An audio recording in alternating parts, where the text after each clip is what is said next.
Hey guys, Ian here.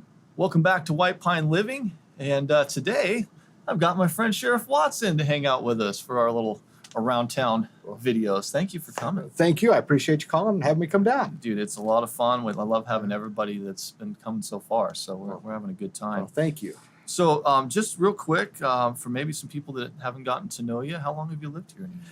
I have been here for 30 years. I moved here in 1987. Wow. And again, it's one of the best moves I ever made. It's such a great area to raise your family in. Yes, it is.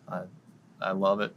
Same here. It's one of the best decisions we made moving here. So we've got some cool stuff coming up maybe to talk through. You guys, you've got something that you started a while back in helping the schools to raise money. Let's talk about that. Yes, approximately 8 years ago, I saw a need of the kids that didn't have backpacks and they didn't have things for school supplies. And I see the teachers buying this out of their own pocket. So I started, you call it tools for teachers, anything you want to call it. We don't care as long as we're raising donations. And the mine donated $750 that we bought backpacks for, and we're going to be handing those out along with school supplies for the kids. So anybody that still wants to donate, we're happy to accept them. You can bring them up to the sheriff's office, KDSS, any place, the schools. We're just happy to and appreciate any help we can get. That's so good, man. That's on that subject, this Friday, we're going to talk about it a little more, but on Friday we're doing a big backpack giveaway at Broadbent Park. If you guys have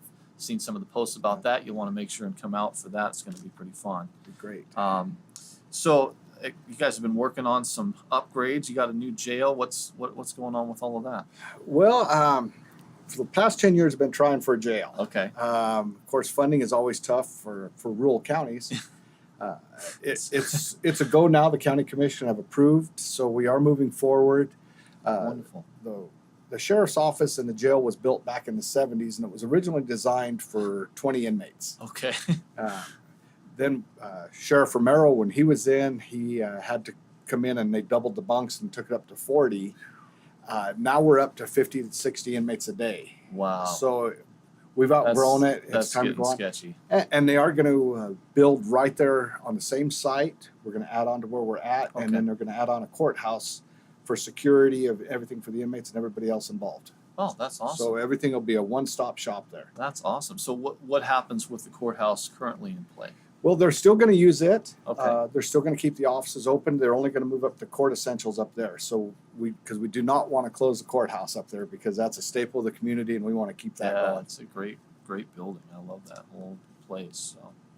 So, one of the things about living here, at least for me, it was very shocking because you guys do such a good job of keeping us safe and keeping things clean and quiet. Well, thank you. And but it was a shocker to realize some of the problems that are happening behind the scenes. The drug scene, how bad is that around?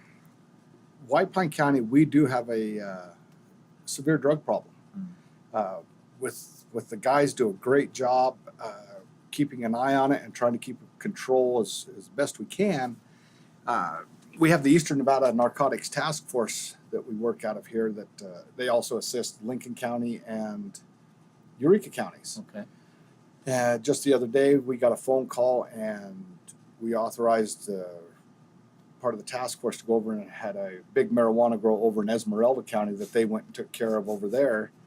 It was big enough they had to bring helicopters in to sling everything out. So, but we helped with that for 4 or 5 years now straight. And you hate to say it per capita, but White Pine County has seized more drugs per capita than anybody else in the state. Wow. So the guys are working hard at it. They're doing their best they can because these people need help. They do. We're not just here to arrest them and everything else. Right. We want to see them, whether it's drug court or get them into rehabilitation, anything we can to help them get straight and get clean. Yeah. Amen. I hear you. That's when you think about it, when you actually stop and think about it, it does make sense because we're kind of a corridor here, right? People are coming. The Twin Falls has a lot of drug issues. Vegas has their issues, and so I would see us being kind of a nice stop along the way. It really is. And what we're seeing too is, the interstates, the drug interdiction that they're doing over there, they're finding that they're taking these 2-lane highways.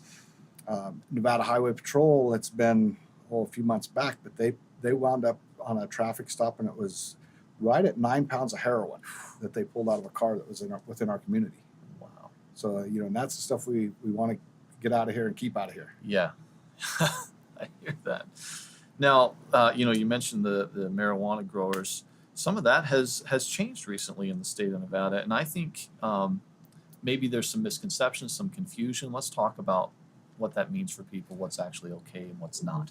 Yeah, well, marijuana is legal Okay. now that it's legal, and we will follow those laws too. It's been a long time coming now that it's passed. You cannot smoke it out in a public place. Okay. You can smoke your marijuana in your own home, everything else, it's legal.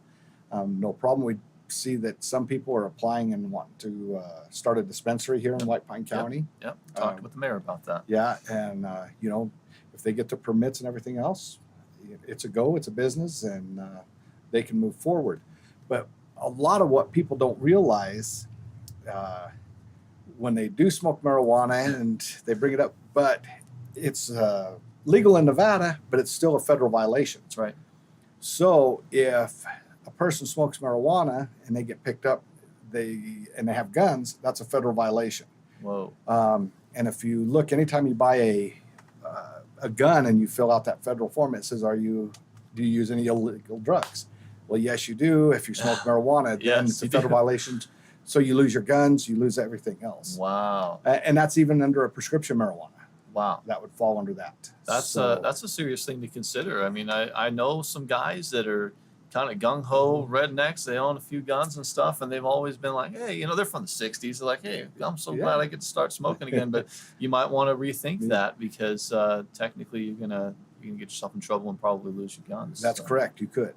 Yeah, that is good to know. So, man, that's pretty easy stuff. I guess we're coming up. The school is opening. Let's talk traffic a little bit. I know you guys. Yeah, we really want people to be aware. Schools start again. I believe it's next Monday. Yeah.